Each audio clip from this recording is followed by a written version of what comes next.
She's a freak like me, and she knows just what I like. She carries all the keys to the places to know.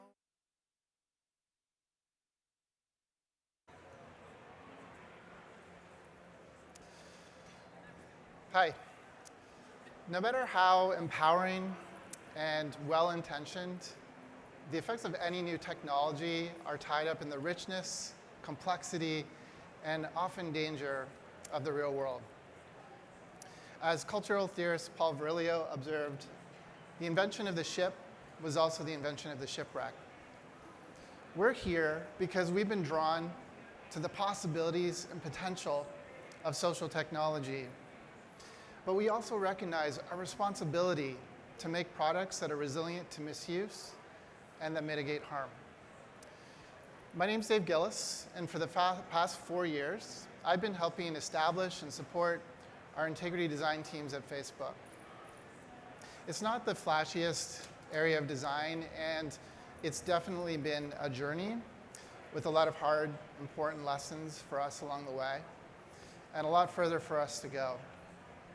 But something I believe very strongly in, and is part of the reason I'm here today, actually, is that it's time for us to begin cultivating a larger and more open community of practice around making products that reckon with the full scope and spectrum of human experience, the good and the bad.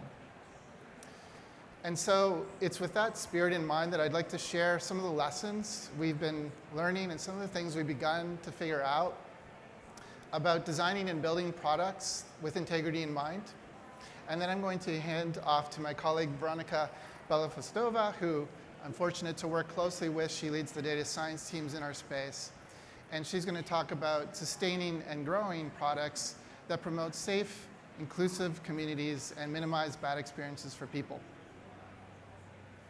When I talk about design, I'm going to talk more about more than just an aesthetic sense, so not just the look and the feel. I'm going to talk about how the products actually work. So the architecture, the mechanics, the operations, the features, and the affordances. And I'm going to talk about designing with an integrity mindset, an integrity by design process, and then I'm going to share some principles and patterns we've begun to establish to give some examples. Now, designing with an integrity mindset is all about asking and constantly coming back to this question, what can go wrong? And believe me, no matter what kind of social product you're building, this question is going to be relevant for you. For example, Fundraisers is a product we're really proud of. I think last fall we announced that over $1 billion have been raised by people on Facebook for personal causes and nonprofits that they believe in, helping to have an impact and raise awareness in their communities around the world. But we've had to add additional features and safeguards to this product to mitigate spam and trolling that sprung up very soon after we launched it. Live videos is an amazing way to share experiences in the moment. But it's also a product that raises really tough questions about handling cases that involve violence or self-harm that are being broadcast in the moment. And so pushing this question of what can go wrong out a little bit further, we're really asking a couple things. One, we're asking, how might this product be used by people to dominate and exploit other individuals and groups? And we're also asking, will this product scale appropriately and gracefully to handle the sensitive use cases that could happen? For example, ones that implicate real-world harm or that concern personal loss. How do we answer these questions in a systematic and rigorous way? An integrity by design process is at a high level one where you are essentially trying to identify and then model the risks and then plan your mitigation strategies for those risks. Now, to model the risks, think about different actors beyond the users that you're maybe targeting your product to. And use this as a lens to begin thinking about the different kinds of negative use cases that could happen, not just the positive ones. For example, professional adversaries and maybe bad faith actors are unfortunately going to look for ways to find elements of your product that they can use against other people. And they're going to actively try to evade and counteract the safety features that you build in. Misinformed people may appropriate or use your product in ways you didn't intend or expect. And this could mean that bad experiences for others that they're maybe not even aware of. But these people are going to be more amenable to education, behavioral nudges, procedurally fair enforcements. And vulnerable people and populations are those for whom maybe they're going to be exposed to risk of having bad experiences that result from the disparate impact of features and affordances that you're building intentionally into your product. And so you want to think very carefully and be very thoughtful about what are those features and affordances. When we make new social products, we're generally maybe defining new kinds of accounts with different capabilities, new formats of content, new types of interactive surfaces, and then of course all the ways that those things interact together. For example, how do people come and create and share and connect? How does information live and flow through the system? And so when you think about maybe the products that you're building, you're probably going to do a lot of things, but they probably will also boil down to a few really core affordances or capabilities, things that they're going to make easier for people to do than before. And it's really the function of those actors I was talking about before and these core affordances that your products are going to enable. That is where the risk factors for your product are coming from. For example, maybe you're going to build some recommendation systems into your product, and these can be really great for promoting discovery, but they can also be used by bad faith actors to identify and target victims. And so you're going to want to think about that. Maybe you're going to make different ways for content to be distributed or even amplified in the system, and this can be great for helping people build an audience and find others that are interested in things that they're sharing about, but it can also be used by spammers to propagate commercial spam or clickbaity misinformation or toxic content. So you're going to want to think about that. And as you go through this process, you're probably going to identify a lot of risks. There are probably going to be a few that really jump out at you as these are the main ones I need to really we need to be thinking about. And so they'll probably fall into some of these buckets.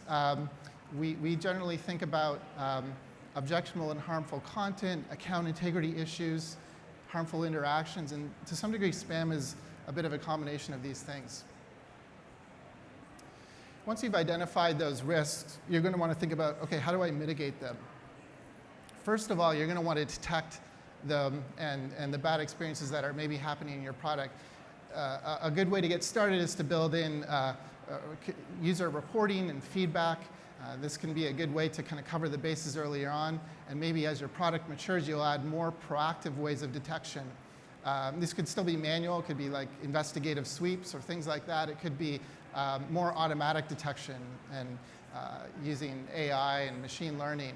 And those are great because they can radically increase the recall of your detection and reduce the latency so that you can get to stuff sooner and reduce overall exposure more quickly. As you detect things, you're then going to want to be able to remediate or respond to them. And there are different ways to think about doing this. If you have things that you find that are violating your policies, those are going to be maybe pretty straightforward. You're going to want to take that content down or disable those accounts.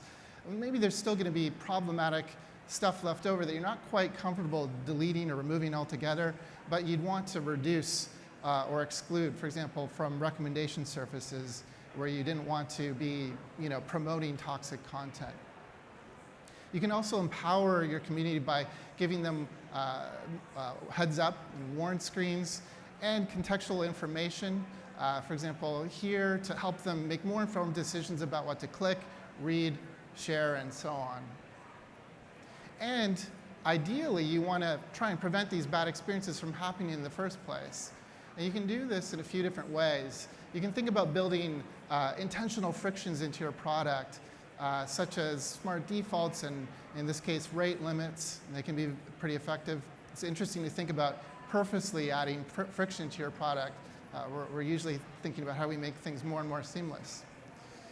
controls is a good way to help people and empower people to regulate their own experience and self-remediate where maybe you don't have enough context to make objective calls and adjudications. And transparency is a really interesting way to also promote self-regulation, help people avoid traps, for example, because they can see around corners more, and it makes it harder for bad actors to obfuscate what they're doing. Okay, now I'd like to talk about some design principles that we've begun to develop, and these are a little bit of a work in progress. I want to share these. These help us make maybe hard decisions and trade-offs as we design new products. We've got actually a number of integrity teams. We also use these principles to have a high bar and sort of consistent bar of user experience across those teams. And they are these: community empowerment, purposeful pacing, responsible transparency, and adaptivity and extensibility. I'm going to give some examples of these in the context of one of our products, Marketplace. And hopefully this will start to tie together some of the different bits in the toolkit that I've been talking about and make it a little bit more concrete. On Marketplace, I'll talk about community empowerment. You can rate and review sellers, listings. You can give a positive or negative rating. You can add more context about the overall experience. And this gives buyers more of a voice, and it gives them more of a set of tools to make the community of Marketplace better and safer without Facebook having to centrally intervene all the time. Purposeful pacing. This is an example of an enforcement flow. It's starting with a pretty basic notification, takes you to the listing page where there's a little bit more context. You can drill deeper. We're talking about our policies. We're gradually adding more and more context. And so this flow has actually been developed to be purposefully measured and gradual so that people can be building up their mental model of what's going on, what the policies were. Maybe they didn't even understand that there was something that they did that went against the guidelines. And so we want to give them space to comprehend that and to be self-reflexive about how they might want to change their behavior in the future. Responsible transparency. This is an example of a seller context sheet. So some of the trust cues that I talked about before were surfacing here. And so this can be a way to help people make more informed purchases and incentivize good behavior and generally improve the quality of the listings. Finally, adaptivity and extensibility. Marketplace uses our feedback and reporting experience, and you'll see that in a second here. It's generally the same, more or less, user experience architecture that you'll find here as elsewhere on Facebook.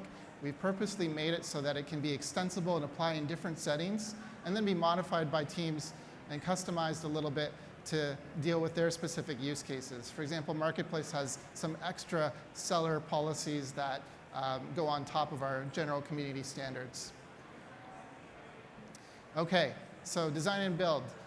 Remember, start with an integrity mindset, which is about asking this question: what can go wrong? Think about those different actors and the core features and affordances you're building and how they may interact in unexpected ways. Think about mitigating the risks that you uncover there by detecting, responding, and then thinking about preventative safeguards. And then I talked about those design principles, which were community empowerment, responsible transparency, purposeful pacing, and adaptivity and extensibility. And now I'd like to hand off to Veronica, who's going to talk about sustaining and growing safe, inclusive products. Thank you very much.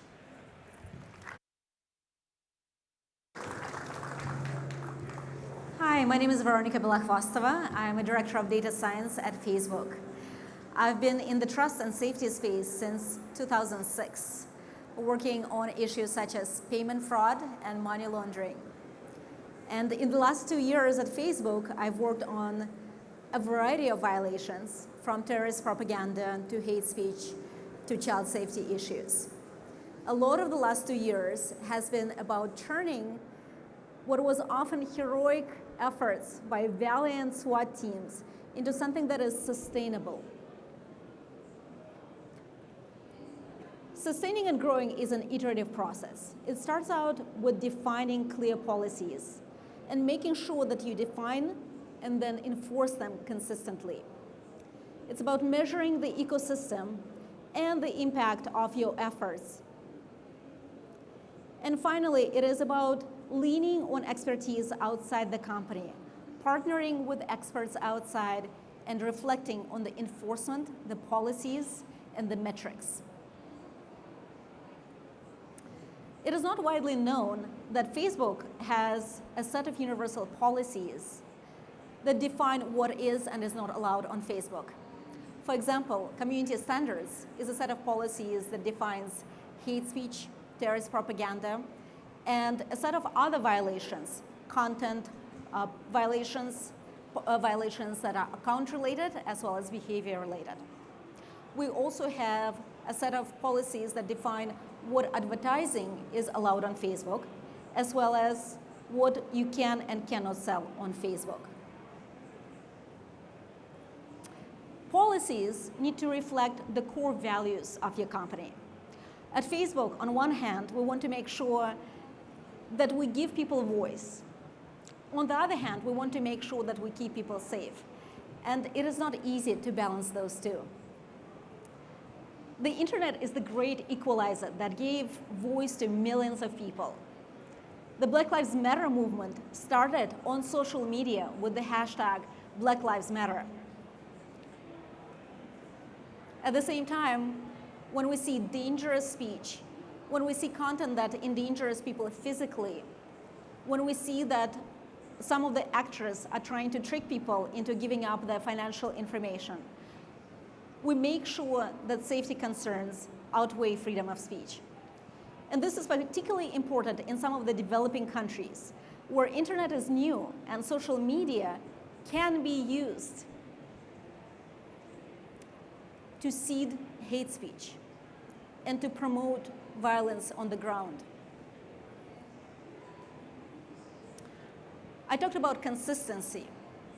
Facebook has over 2 billion users around the globe across different cultures and countries and religions. And we need to make sure that when content is posted, it is allowed to travel across the geographic boundaries. And so what this means is that when we apply policies, we need to apply them consistently across geographies. Let's take the example of animal sacrifice. That's an important part of many religious traditions. At the same time, this content can be quite graphic and quite offensive to a number of our users. And so the solution that we have here is covering up that image so that the user can choose to click on it. And we apply this policy consistently across the world. To keep our communities safe, we need to make sure that we build a foundation of strong measurement. Data is something that gives our users voice. This is something that speaks for them about issues that affect our community at scale versus issues in the latest headlines.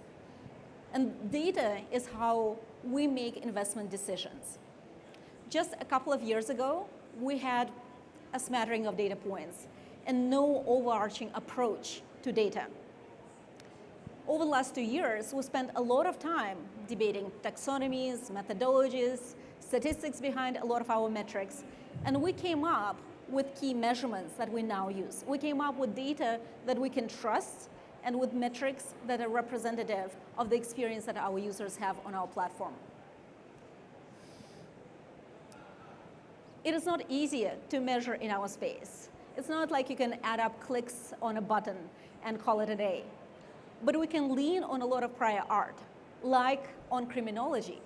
In criminology, you use a number of measures. There are surveys that measure the state of the ecosystem, like the National Crime Survey. We also have access to information on enforcement tactics in this space through tracking how many reports were filed and how many crimes were investigated. And mistakes are also taken care of by some metrics, by metrics on successful appeals, as an example. Similarly, we believe that 5 questions at a high level capture the state of our ecosystem and the progress that we're making in tackling these problems. The first one is how much bad stuff happens on our platform. Second one, how much do we take action on? Then how proactive are we at taking action? How often do we make mistakes? And finally, what is people's exposure to this content and to these accounts before we take action? And I'll go through each one of them one by one. Each one of them, as I said, required a lot of debates, and I want to make sure that you understand how we use them. How much bad stuff happens on our system? We stood up a prevalence metric. The prevalence metric assumes that the amount of bad stuff on the system is not a good measure. What you want to understand is just how much exposure is generated by the content that is available on your system. And so by assuming that the damage is proportional to that exposure, what we do is we take a sample of views that are generated by content, and then we send these views to a set of reviewers who are specially trained for these types of labeling efforts. And then based on these labels, we can generate a metric called prevalence. Now, this is a metric that we hold ourselves accountable for. We recognize that these are views that we did not prevent, either because we didn't get to that content fast enough or because we did not find that content at all. Here's an example of a prevalence metric. It's for adult nudity and sexual activity. It shows that out of 10,000 views, 11 to 13 are of adult nudity and sexual activity. And you can see that it's been going up since Q4 of 2017, and therefore warrants an investigation. The second metric is content actioned and accounts actioned. We want to make sure that we keep track of our enforcement efforts. Now, by itself, that metric is not going to tell you whether you're doing well, whether the ecosystem is getting better. That's why prevalence is so key. But content and account actioned is a helpful metric because it enables you to understand what is the incoming pressure on your systems. And it also enables you to investigate. If you see a drop in your content actioned, it is possible that your systems failed and it requires a diagnosis. And then when you're expanding your detection efforts, you will see an increase in content or accounts actioned. Here's an example, graphic violence. Since Q4 of 2017, we expanded our detection efforts substantially, aggressively going after disturbing content and covering it up with warnings, or taking down content that violates our policies. As a result, we saw an expansion in the amount of content that is taken down from about 1 million a quarter to over 15 million per quarter. We also want to get to the content proactively. And that is what the proactive rate enables us to measure. How much do we get to before our users report it to us? Here's an example, hate speech. Back in Q4 of 2017, we primarily relied on our users to detect hate speech. By Q3 of 2018, half of the content that we took down was detected by us before it was reported by our users. So we're getting better. Our enforcement is not flawless. Both our human reviewers, when they review content and accounts, and our algorithms make mistakes. Here's an example of something that our machine learning algorithms could have taken down in the past. An adorable picture of a baby covered in jam because it looks like graphic violence to some of the machine learning solutions. And so we want to make sure that we keep track of mistakes like this one and enable our users to appeal incorrect decisions. We also want to track what is the exposure to that content or to those accounts before we take them down.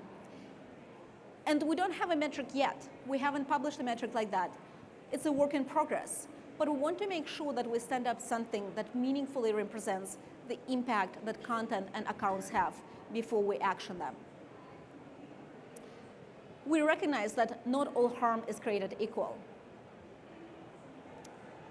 But how do you put some kind of severity score on sexual exploitation of children or hate speech? We recognize that even if we can't calculate a specific score for each one of these violations, we need to recognize that there is a difference, and we need to treat these different violations differently. For example, for suicide, you want to get to that content as soon as possible. And if it is necessary, actually escalate it to law enforcement so that you can save a life. We found that partnerships with academics, with regulators, are extremely helpful. Through these types of partnerships, we have evolved our enforcement, our policies, our metrics. For example, breastfeeding pictures were not allowed on Facebook before. But through the input that we got from our community, through these partnerships, we were able to evolve our policy and ensure that a discussion on this important topic was enabled on Facebook. Last year, we formed the Data Transparency Advisory Group. This is a group of academics from a variety of universities who are experts on metrics and how to use metrics to keep institutions accountable for the work that they do.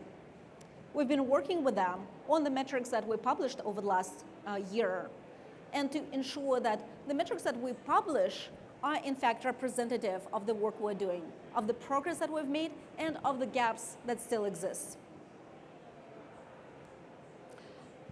On policies, we have the Content Standards Forum that enables us to evolve our policies such that as the use of social networks evolves, or as the society evolves, we incorporate that into our policies.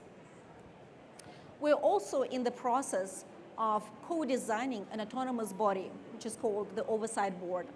And this is a structure that will enable us to look at the most contentious and most important decisions. And then this autonomous body will be able to overturn these decisions if we made the wrong call. Of course, partnerships with regulators are also important. Regulators are actively working on a variety of changes that will enable us to govern the space better. And we want to make sure that they have all the data available to them for making the right decisions when it comes to balancing safety concerns, freedom of speech, and innovation. We know that there are two things that we're trying to optimize for. There is voice, and then there is safety. And we are thoughtful about balancing those two and ensuring that we don't go into the censorship territory as we try to keep people safe. And these partnerships help us gauge where we are and whether the pendulum has swung too far. These partnerships enable us to tap into experts who have been working on issues that are prevalent outside of Facebook, like hate speech, like terrorism propaganda, and leverage decades of experience as we go about these issues. To get more input, we needed to get more transparent. So we started publishing a biannual report that provides all of those metrics that I talked about across a number of different violations. And it is also accompanied by a guide that actually lists out in about 30 pages what are our enforcement tactics? How do we actually tackle all these different violations? And the aim here is to ensure that we can actually build a community of like-minded partners, partners who want to build a safe platform that gives people voice all over the world. Thank you.